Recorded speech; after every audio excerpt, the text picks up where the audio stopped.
So Paul asks a pretty heavy-handed question in Romans chapter 2. This starts in verse 17. So stick with me. It's kind of a longer passage here. He says, if you call yourself a Jew, but in this case, Christian works for this teaching too.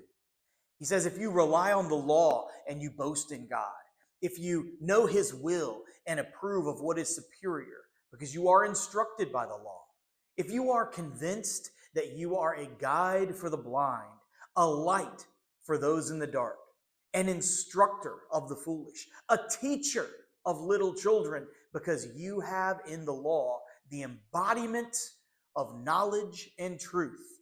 Here it is.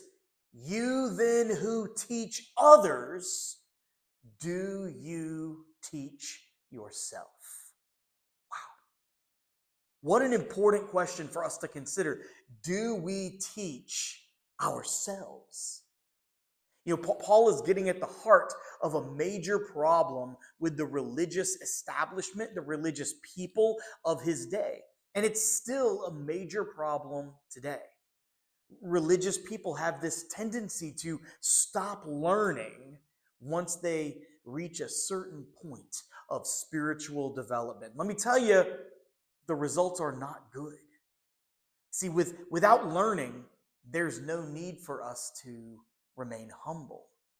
And this leads to spiritual arrogance and ineffectiveness in your spiritual walk. And those you lead will end up suffering. So look, we need to anchor ourselves to God's unchanging word, and then in humility, always allow yourself to keep learning.